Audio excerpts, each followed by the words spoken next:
The egg cracked at 2:14 in the morning, and nobody heard it.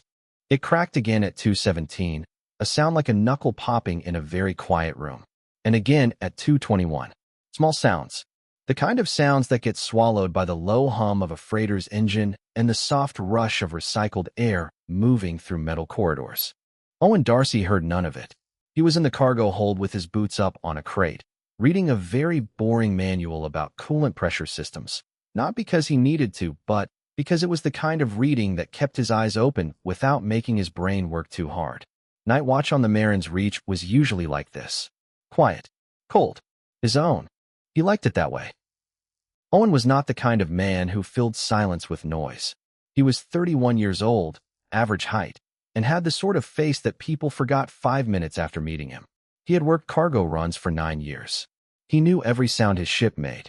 He knew the difference between a loose panel rattling and a coolant pipe contracting in the cold. He knew when something was normal and when something was not. At 2:29 in the morning, something was not.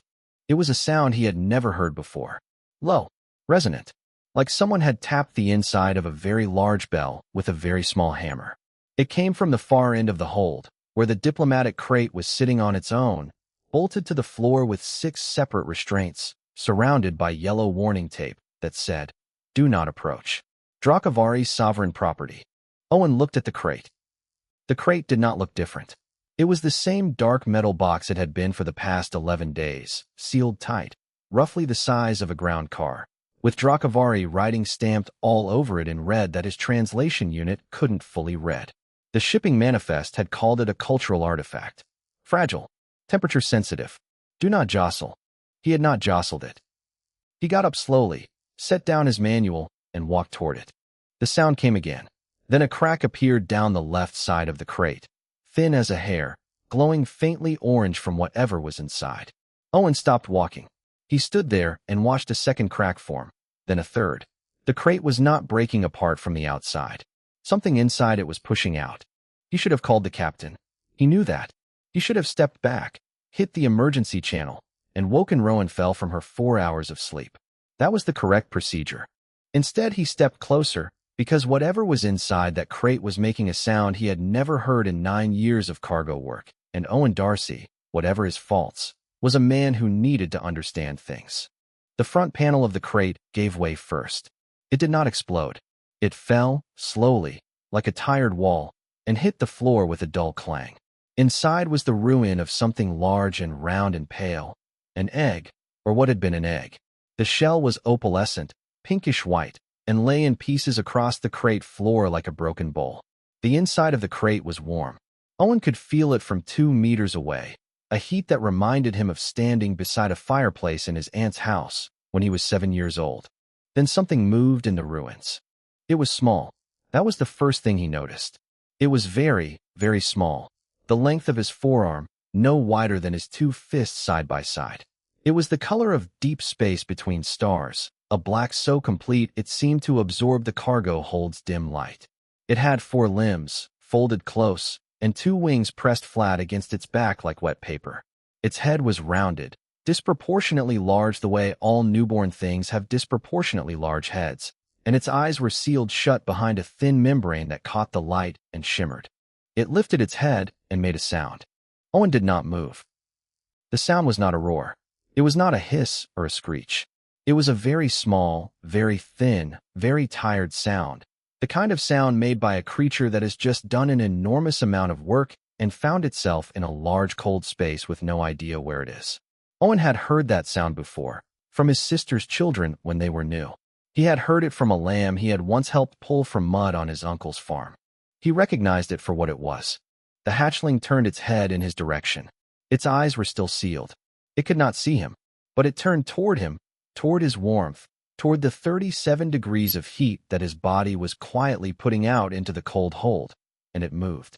It crawled out of the broken crate. Each movement was slow and unsteady, the limbs not yet sure of themselves. It crossed the floor toward him, leaving small claw marks on the metal, and Owen stood completely still and watched it come. It reached his boot. It pressed its head against the side of his boot and stayed there for a moment, feeling the warmth conducted through the rubber sole. Then it began to climb. Owen looked down at it climbing his leg and thought several things in rapid order. He thought, this is a Dracavari dragon. He thought, the Dracavari are the single most dangerous species in the known galaxy. He thought, their territory extends across 9 star systems and no other species enters it without written permission and 3 diplomatic oaths. He thought, this is a baby. The hatchling reached his hip. It found the hem of his coat. Owen's coat was old. He had owned it for 11 years. It was a thermal coat, rated for cold environments, stuffed with insulating material, the color of dark mud, patched at both elbows and the left cuff. It was the warmest thing on the ship. He wore it on every night watch because the cargo hold ran at 14 degrees and his body never fully accepted that. The hatchling pushed its nose into the fold of the coat and disappeared inside it. Owen felt it settle against his chest. He felt the tiny, bird-like thump of its heartbeat against his sternum, and then he felt it stop shivering. He stood in the cold cargo hold of the Marin's Reach for a very long time, without moving. Then he reached up slowly, carefully, and held the coat closed with one hand. Not squeezing, just holding it shut, so the warmth stayed in. He reached for his comm with the other hand and clicked Priya's channel. Priya, he said quietly. A pause. A rustle. Owen, it's 2:30. I know. I was asleep. I know. I need you to come to the cargo hold. Another pause. Is the ship on fire? No. Is something leaking? No. Then why? Priya. He looked down at the slight movement under his coat, the small rise and fall of breathing that was not his own. Just come. She came. She arrived 4 minutes later in her sleep clothes with her hair pushed sideways, rubbing her eyes, and she stopped in the doorway of the hold and looked at the broken crate and the pieces of shell across the floor and the yellow warning tape that was now somewhat irrelevant. Then she looked at Owen standing in the middle of the hold, holding his coat closed with one hand. Owen, she said slowly, why are you holding your coat like that? Something's inside it. Something? Yes. What kind of something? He opened the coat slightly. The hatchling shifted, pressed closer to the heat, and made a small sound. Priya made a much larger sound. It was not a word. It was more of a sound that a person makes when their brain briefly stops working and their lungs take over. She pressed both hands over her mouth. That, she said from behind her hands, is a Dracavari hatchling. Yes. In your coat. Yes. Owen. Her voice was very careful. Those things grow to be 20 meters long. I know. They're mother's level cities if someone looks at their eggs wrong. I know. The egg is in pieces on the floor. I'm aware. Priya stared at him. She stared at the coat. She made another sound, quieter this time, the sound of someone who has decided that screaming will not actually help the situation. Then she pulled out the small recording device she kept in her pocket for exactly the kind of situations that were never supposed to happen, and she turned it on. Owen did not tell her to stop. It did not seem like the right time to argue about documentation. He held his coat closed and stood in the cold hold and let the hatchling sleep against his chest, and outside the ship, the stars did not move, and somewhere in the 9-star systems of Dracavari territory, an alarm was beginning to sound that would reach every fleet in their space by morning. But that was morning. Right now there was just a cold hold, a warm coat, and a very small dragon who had chosen both. There is a particular kind of silence that happens on a ship when something has gone very wrong. It is not a quiet silence. It is the silence of 12 people all breathing at the same time in the same room, none of them willing to be the first to speak. Rowan Fell had been captain of the Marin's Reach for 6 years. She had sailed through an asteroid debris field with a broken NAV system. She had talked her crew through a fuel leak 3 days from the nearest station. She had once negotiated payment from a client who had tried to say the cargo never arrived despite the fact that she was standing in his warehouse at the time. She had never stood in her own cargo hold and stared at a man holding a dragon in his coat. She had been staring for almost a minute now. Owen stood at the center of the hold with his coat folded over his arms like he was carrying laundry. Priya stood off to the side recording everything with the focused energy of someone who had already decided this was the most important moment of her life. The rest of the small crew, the engineer Bram and the systems tech Nola, stood in the doorway in their sleep clothes saying nothing because there was nothing to say. Then the ship's emergency channel opened and said everything for them. The broadcast came in on all frequencies at once, which was unusual. The Drakavari did not broadcast on all frequencies. They did not need to. When they spoke on a single channel, every species in a 9-system radius listened. But this message came across every open band simultaneously, which meant it was not a message for any one person. It was a message for everyone. The translation unit worked slowly, because Drakavari formal language was old and layered and did not translate cleanly into standard Galactic. What came through, piece by piece, was this. A sacred hatching egg had been removed from the Asheron Prime breeding vaults. It had been placed in transit without the knowledge of the Drakavari conclave. The egg was a first bloodline egg, which meant it carried the lineage of one of the oldest families in Drakavari history. Any species found to have interfered with the hatching or harmed the hatchling would be considered to have committed an act of war. Fel looked at Owen. Owen looked back at her. Under his coat, the hatchling made a very small sound, shifted, and went back to sleep. Right, Fel said. Her voice was extremely calm. Everyone who does not need to be here, leave. Bram and Nola left immediately. Priya did not leave. She also did not stop recording. Fel looked at her and decided this was not the battle to fight right now. Owen. Fel walked toward him slowly, the way a person walks when they are trying not to startle something. She stopped 2 meters away and looked at the slight rise and fall under his coat. How long has it been in there?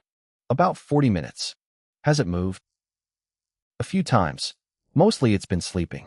Is it attached to you in some way? Owen thought about this. It chose to come to me, he said. I didn't move toward it. It crossed the hold and climbed into the coat on its own. Fel processed this. The egg was diplomatic cargo, she said. We were told it was a cultural artifact. Nobody told us it was a live egg. No.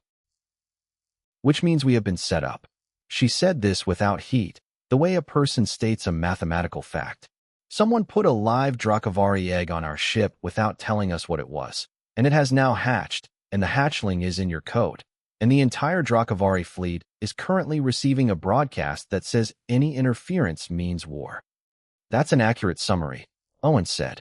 Priya, from the corner, made a small appreciative sound at this exchange. Fel pinched the bridge of her nose. Open a response channel to the Drakavari frequency, she said. I'll talk to whoever. The channel opened before she finished speaking. The voice that came through was not what any of them expected. They had all imagined something large and threatening. What came through was low and measured and very, very old. It had the quality of stone that has been standing in one place for a long time. Patient, unhurried, and not remotely concerned with whether you found it intimidating. Vessel Marin's reach, the voice said. You carry something that belongs to my people.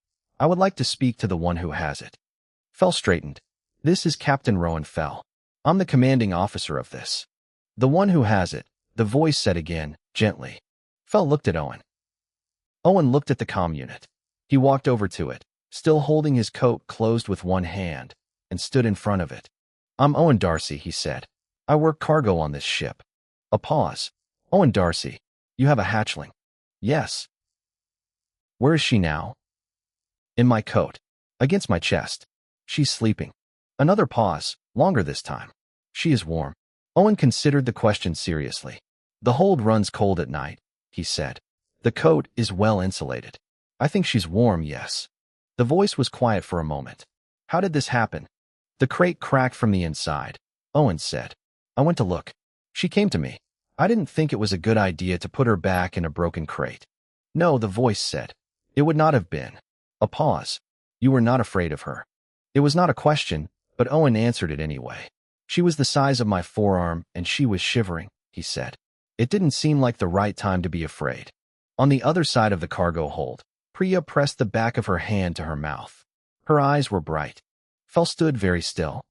The voice on the comm was silent for 5 seconds. 8 seconds. 12. Then it said, in a tone that was difficult to read but not hostile. I am Drav Asa of the Drakavari Conclave. I am the hatchling's great aunt. I would like to ask your permission to board your vessel. Fel's mouth opened. She had spent the last 10 minutes expecting a threat, a weapons lock, a countdown. Not a request for permission. You're asking permission, she said. You are in your own vessel, Asa said, as though this were obvious. One does not board another's home without asking. Fel looked at Owen. Owen looked at Fel. They had the brief, efficient conversation that people who have worked together for years can have entirely with their faces. Yes, Fel said into the comm. You have permission to board. Thank you, Captain Fel. A pause. My warships will hold position. They will not move unless I tell them to. The channel closed. Everyone in the hold was quiet for a moment. Then Priya lowered her recorder very slowly and looked at Owen. She called them off, she said. 12 warships. She just called them off. She wants to see the hatchling, Owen said. She wants to see you, Fel said. She was looking at him with an expression he couldn't entirely read. Owen, what you said to her? I just told her what happened. You told a Drakavari elder that a baby was shivering, and it didn't seem like a good time to be afraid. Fel paused.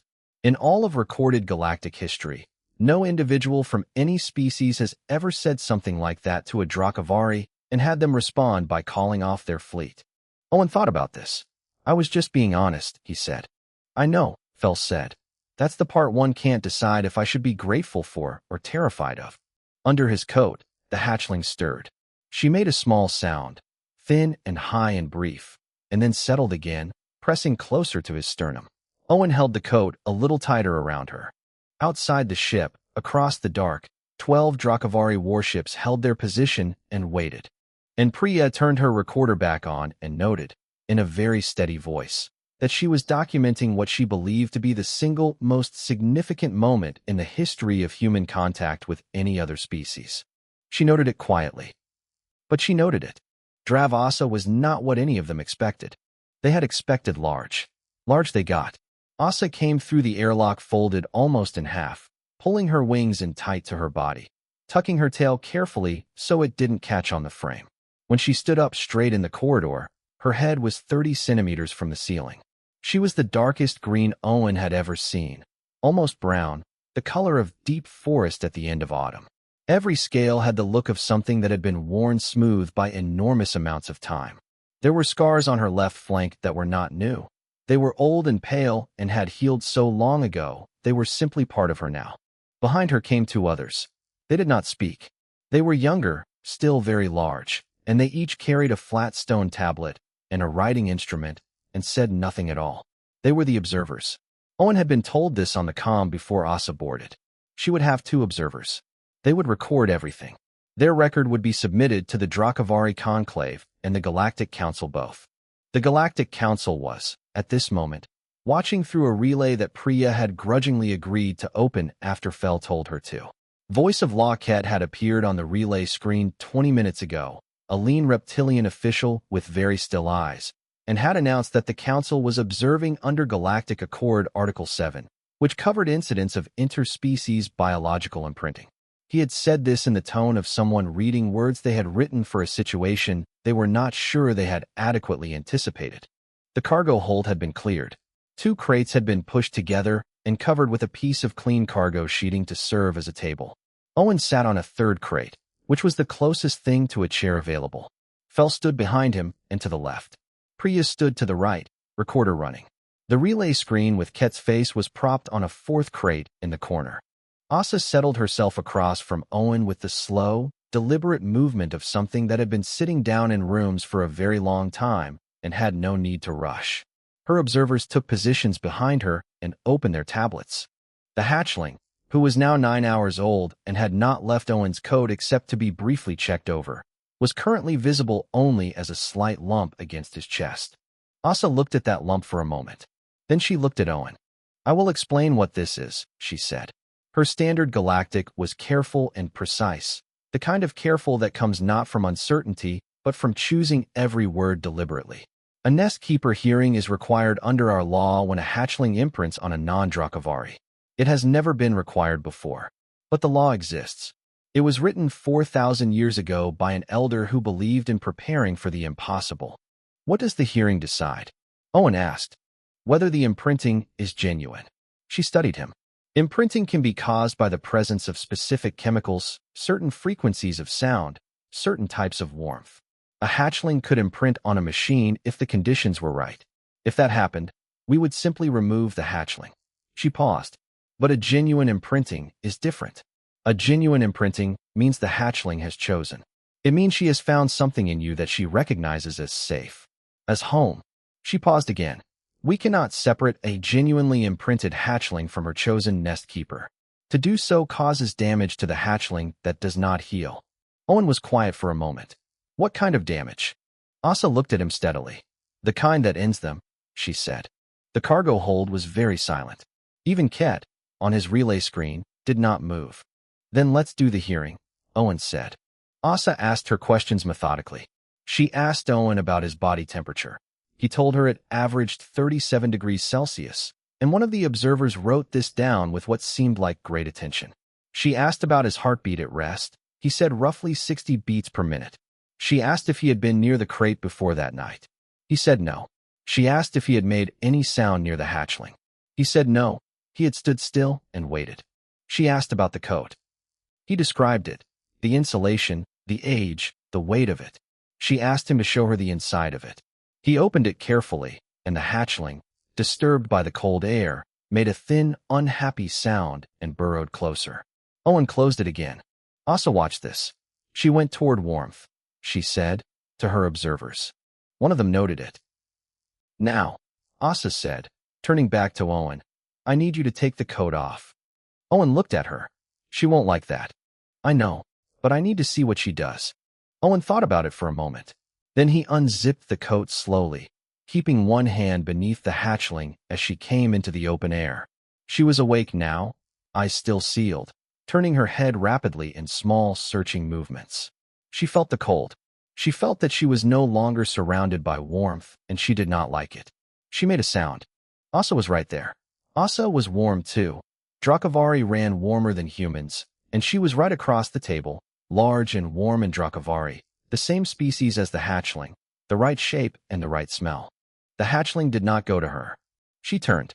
She turned in Owen's hands, all four claws gripping his fingers, wings pressed flat, and she pressed her face against his wrist where his pulse was and held on. One of the observers made a long, slow note. Asa did not speak for several seconds. She looked at the hatchling. She looked at Owen. Her expression was the kind that Owen couldn't read. It was not human, and it was not young, and whatever it held was layered in a way he didn't have the tools to understand. She chose your pulse, Asa said, very quietly. Not warmth alone. Not smell. Your heartbeat specifically. She looked at her observers. A short exchange happened in Drakavari, low and quick. Then she looked back at Owen. In 4,000 years of our recorded history, a hatchling has always, in this test, returned to the nearest Drakavari. We have never had a case where she did not. She stopped. She did not. No, Owen said. Put the coat back on. He did. The hatchling settled immediately, pressed her nose against his sternum, and went still. Owen Darcy, Asa said, under the nest keeper right of the Drakavari conclave, witnessed by 2 observers and recorded for submission to the full conclave, I declare this imprinting genuine. On the relay screen, Ket leaned forward slightly. You are the first being outside our species to receive this designation, Asa continued. The title is Nest Keeper. It carries obligations and protections both. You will be informed of the details. She paused. The conclave will want to meet you. Owen nodded slowly. All right, he said. Then, after a moment, can I ask you a question? Yes. What does this mean for my cargo schedule? We have 3 more deliveries after this one. There was a silence. Fell, behind him, pressed one hand over her eyes. Asa looked at Owen for a long moment with her old, deep forest eyes. Then something shifted in her face. It was not quite a smile. Her face was not built for that, but it was something in the same direction. Something that had not expected to be surprised, and had been. We will discuss the cargo schedule, she said. On the relay screen, Ket had stopped writing and was simply staring. Priya, very quietly, turned to a fresh page on her recorder and noted, the human just asked a Drakavari elder about his delivery timetable. She noted the elder's response. She noted that this was, in her professional opinion, the most remarkable 30 seconds she had ever documented. And Owen Darcy held his coat closed and waited, practically, for an answer. Ashran Prime smelled like hot stone and deep water and something else Owen could not name. He noticed the smell before anything else because the shuttle's door opened before he was ready for it. and the air of the planet came in all at once, warm and heavy and old in a way that no recycled ship air ever managed to be. It was the smell of a place that had been a place for a very long time, long before anyone had arrived to name it. He stood at the top of the shuttle ramp and looked at it. The scale of everything was the first problem. The landing platform alone was the size of a small town. The structures beyond it, buildings was the wrong word. They were more like arrangements of stone and carved earth, were built for creatures that stood 3 times his height and had wingspans wider than the Marin's reach. The doorways were arches. The streets, if they could be called that, were broad and smooth and had low walls on the sides at roughly the height of Owen's shoulder, which he understood after a moment were not walls at all but perches. Landing places. Takeoff points. The whole city was built with the assumption that you might at any moment simply leave the ground. Fel walked down the ramp beside him.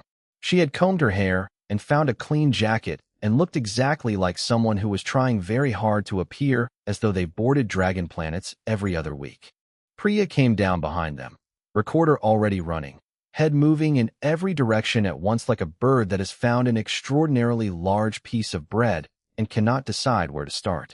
On Owen's shoulder, Sable sat. She was 3 weeks old now. She was the size of a large cat, though longer, with a tail that she kept curled around Owen's neck when she was relaxed. Her eyes had opened on the 5th day. They were deep amber, rimmed with gold, and they saw everything with a steadiness that seemed strange in something so new. Her wings were still soft. She could not fly yet. She had learned, in 3 weeks, that Owen's shoulder was her preferred place and that the coat, when worn, was her preferred destination when the air was cold. She was not wearing the coat now. It was warm on Ashran Prime. She sat on his shoulder and looked at the city with her gold-ringed eyes and held on to his collar with 2 small claws. Dravasa met them at the edge of the landing platform. She had other Drakavari with her. Not soldiers. They were older, most of them, and they moved with the same deliberate slowness that Asa did. And they watched Owen with the focused attention of people who had been told a thing and were trying to understand it by looking. Asa looked at Sable on his shoulder. She has grown, she said. 3 weeks, Owen said. She eats a lot. Asa made a low sound that the translation unit didn't fully convert, but which felt, in the way that certain tones feel, like approval. The ceremony took 2 hours. It was conducted in a large stone space that was open to the sky, with the conclave of elders arranged in a semicircle and Owen standing in the center on a piece of raised ground. Priya had asked if she could attend and been told yes, which she had not expected. Fel stood with her. The ceremony was entirely in Drakavari. Owen did not understand a word of it. He stood through it calmly, hands at his sides, Sable on his shoulder, while old voices said old words above him and the warm wind from outside moved through the open roof. At the end of it, Asa spoke his title aloud in Drakavari, and his translation unit rendered it as, "Warm blood who holds the flame." Then she said Sable's name. That was the part Asa had told him about beforehand. Hatchlings were not named at birth. They were named by the conclave when the imprinting was confirmed and the nest keeper was officially designated. It was the name the conclave gave. It was separate from whatever the nest keeper called them in the meantime. The conclave spoke a word in Drakavari. Owen's translation unit rendered it, Sable, dark fire. He looked at Asa. She looked back at him steadily. I had already been calling her that, he said. I know, Asa said. We know. That is not a coincidence. That is imprinting. After the ceremony, when Fel and Priya had gone with one of the younger Drakavari for what was being called a guided orientation and was clearly a very polite way of giving Owen some time alone, Asa walked with him along the edge of the platform where the ground fell away into a long slope of warm grass that went down toward what looked like a river. They walked without hurrying. Can I ask you something?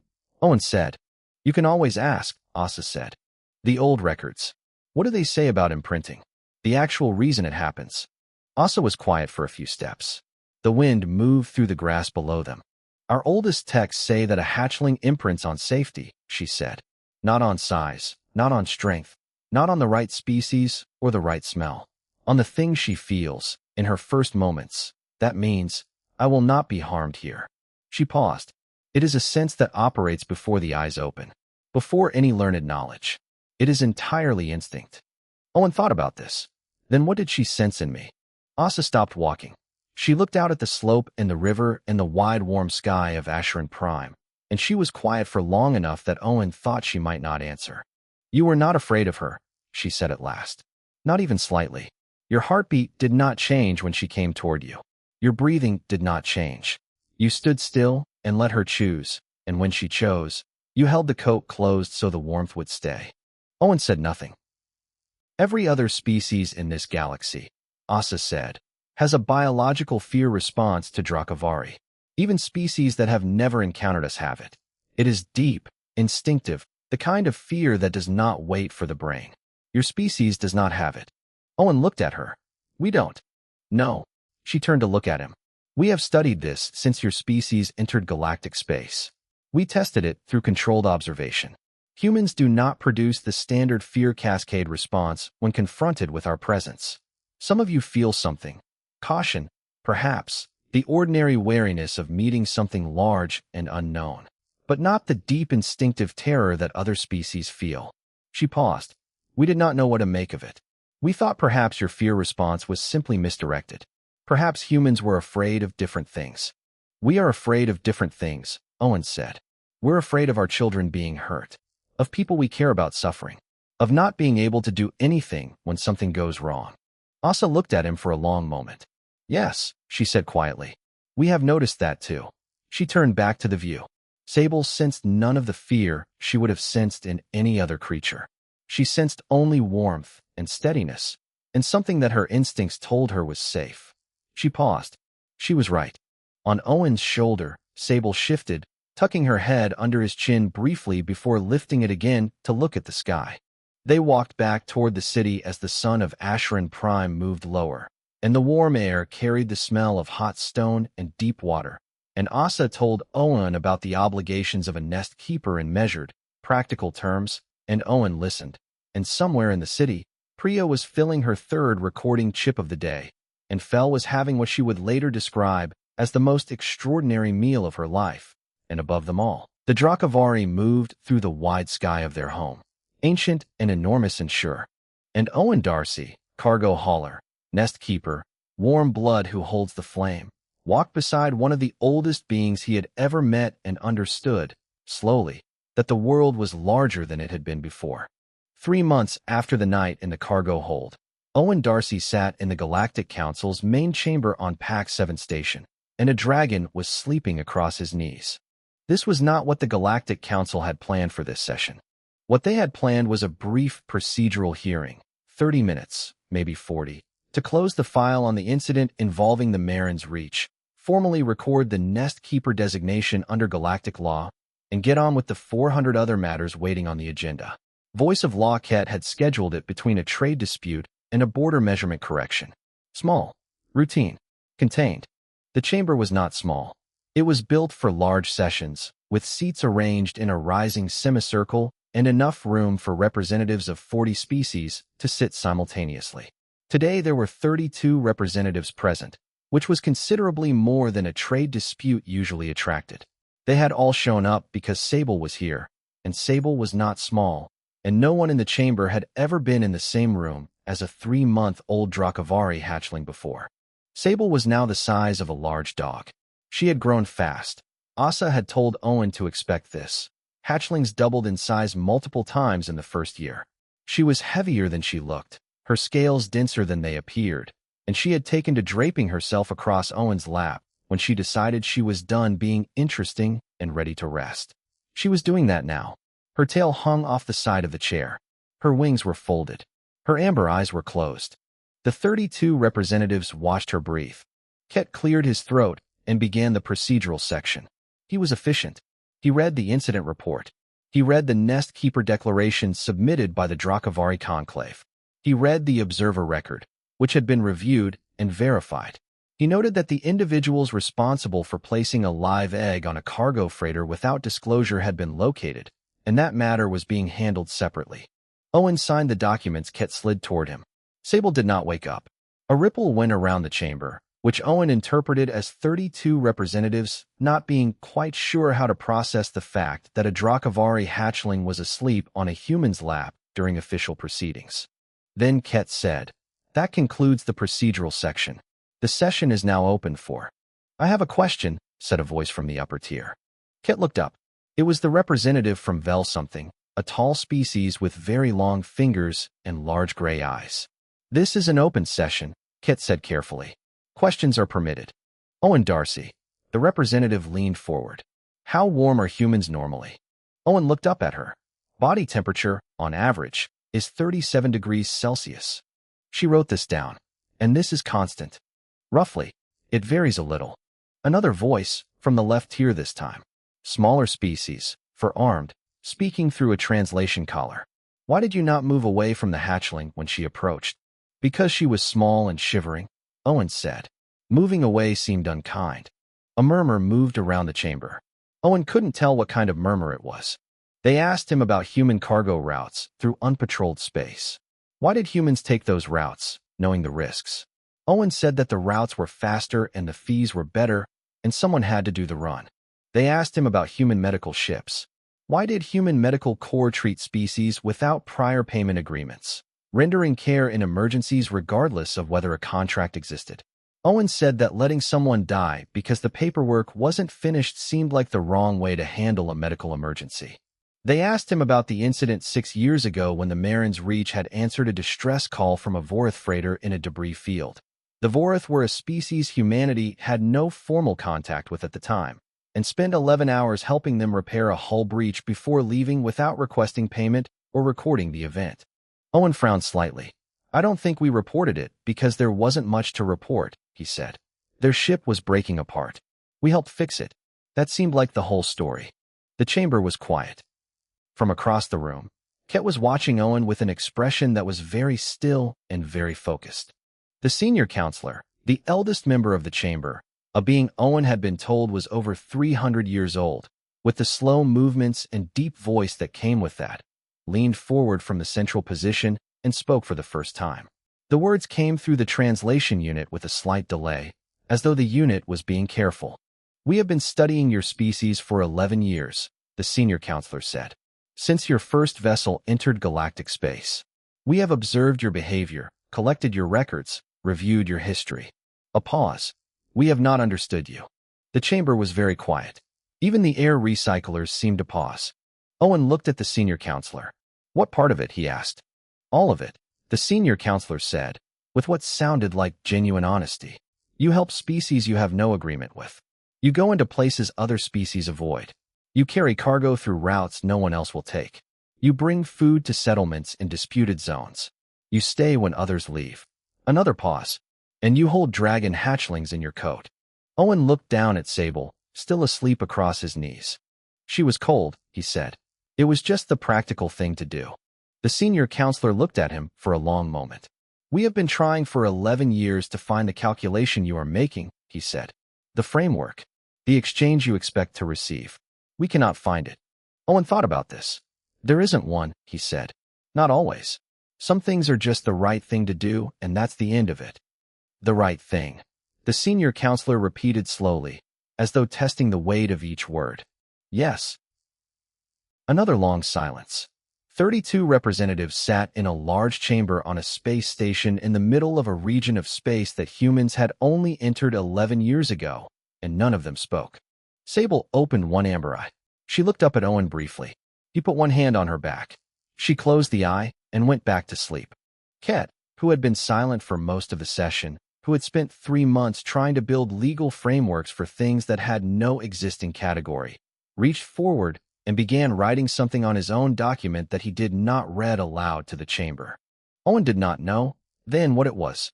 He found out later that it was a resolution to establish a human liaison office with full Galactic Council standing. Not an observer status, not a trade designation, but a full seat. Ket submitted it quietly, without announcing it, and it was ratified 6 weeks later with 31 votes in favor and 1 abstention from a species who said they needed more information, and then voted in favor themselves 2 days after that. Owen found out about it when Fel forwarded him the notice. He read it, put his comm down, and went back to checking the coolant pressure on the cargo hold, because 3 more deliveries were not going to complete themselves. On the bunk in his quarters, Sable had grown too large for the coat. She was wrapped around it instead, Her body curled in a circle on the blanket with the old patched coat in the center of the circle, tucked against her chest the way Owen had tucked her against his on the night she was born. He saw it when he came back into sleep. He stood in the doorway for a moment and looked. He left the coat where it was. Sable learned to speak on a Tuesday. Owen was in the cargo hold running an inventory count, reading numbers off a list and marking them against actual boxes, the kind of work that required just enough attention to prevent other thinking. Sable was lying near the wall, which she did now when the hold was cold, not curled up in his coat, because she had outgrown it by 4 months, but lying against the wall where the heat exchange pipes ran and radiated warmth into the metal. She was the size of a large horse, and she still sought warmth like it was the only thing that mattered. Owen called out a cargo number, checked a box, made a mark. He called out another number. Sable lifted her head and said, in standard Galactic, in a voice that was low and clear and slightly rough at the edges, like something new being used for the first time, "Where is coat?" It was not a question. It was the particular tone of someone who knows where a thing is and is simply confirming it exists. Owen stopped marking his list. He turned and looked at her. She looked back at him with her amber eyes, fully awake, head tilted slightly. "On the hook by my bunk," he said. She put her head back down. The conversation was apparently over. Owen stood in the cargo hold for a moment, holding his clipboard, and then he wrote in the margin of the inventory sheet. Sable spoke. 2 words. Asked about the coat. Then he went back to counting boxes, because the inventory was not going to finish itself, and he had learned, over the past year, that remarkable things happened around Sable the way ordinary things happened around everyone else, frequently, without warning, and usually at inconvenient times. He told Priya at dinner. Priya immediately added 12 pages to her record. He told Asa on their next scheduled comm. Asa was silent for a long moment, and then said, "First words are always about what matters most to them." She paused. She asked about the coat. Yes. Not about her territory. Not about food. Not about flight. Another pause. About the coat. That's what she asked about, Owen said. Asa said nothing more about it. But Owen noticed, on the following call 3 weeks later, that Asa seemed different. Not different in any way he could put into words, but different in the way that something shifts when a person has spent time thinking about a thing and reached a conclusion that settled something for them. The attack came 6 weeks after Sable's first words, on a Tuesday again, which Owen later decided was simply how his life ran. They were in transit, 2 days from their next delivery, moving through a section of space that was technically neutral, not Drakavari territory, not any one system's jurisdiction, the kind of void that existed between claims and was therefore governed by no one in particular. The Marin's Reach had taken this route 3 times before without incident. A ship dropped out of fold space off the port side and opened a comm channel. It identified itself as a private vessel.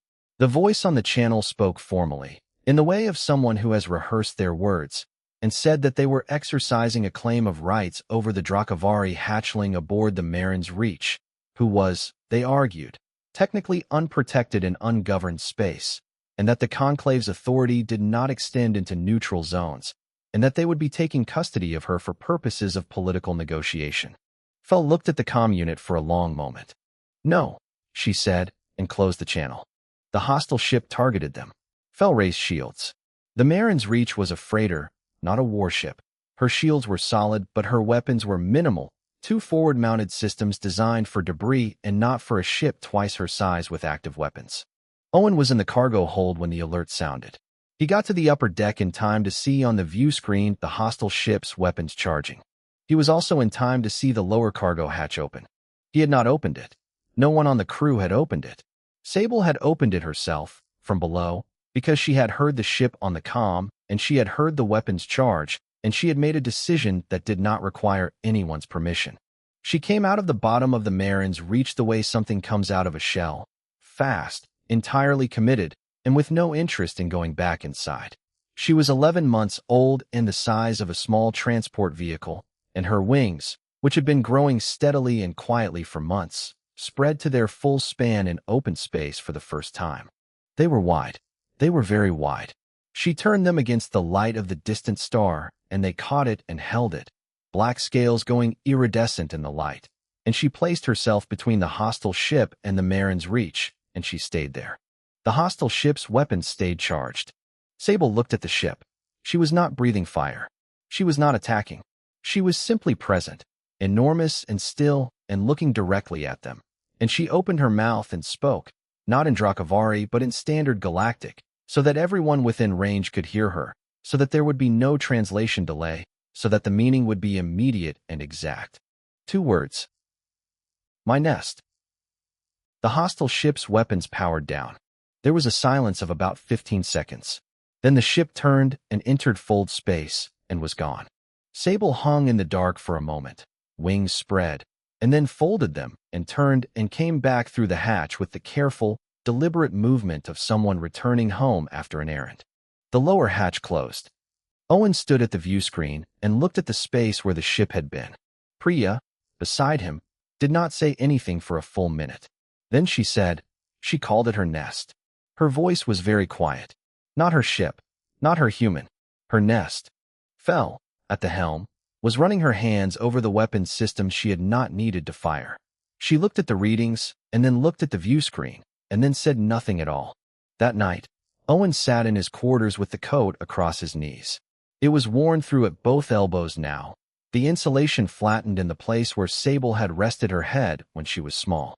He had patched it 6 times. He was going to have to patch it again. The comm on his wall chimed. It was Asa. He accepted the call. I heard, she said. He had not yet sent a report. He was not surprised she already knew. She handled it, he said. Yes. A pause. She will grow larger than your ship within the year. I know. Her range will extend past what your vessel can follow. She will need to spend time with her own kind. She will need to learn flight patterns and hunt and know herself as Drakavari. I know, Owen said. She will still find you, Asa said. I know, Owen said. A long pause. The ship's engines hummed. The coat lay across his knees, old and patched, and warm in the particular way that something is warm when it has held warmth so many times the warmth has become part of it. Owen Darcy, Asa said.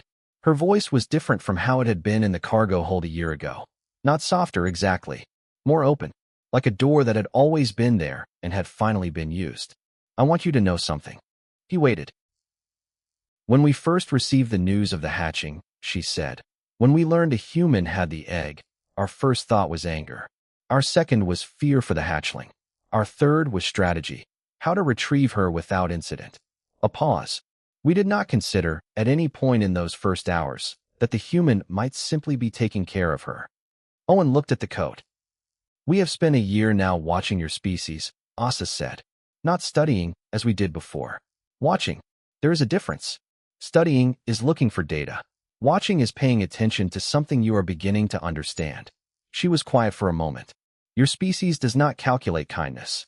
You do not weigh it against cost and apply it accordingly. You simply do it, when it is needed, because it is needed. She stopped. We have no word for this in Drakavari. We have been using your word. The closest our translators can render it is, being human. Owen sat with that for a moment. Asa, he said, that last thing you said to me, on the comm, so would we. What did you mean by that? The silence lasted 4 seconds. I meant, Asa said, that Sable is not the only one who would find you. The comm closed. Owen sat in his quarters with the old coat on his knees. Outside the viewport, in the dark between stars, Sable turned a slow barrel roll, her wingspan catching light that had traveled years to reach her, her scales going iridescent and then dark again as she moved. She was enormous and she was free, and she was exactly where she chose to be. The coat stayed on the hook by the bunk. The stars did not move.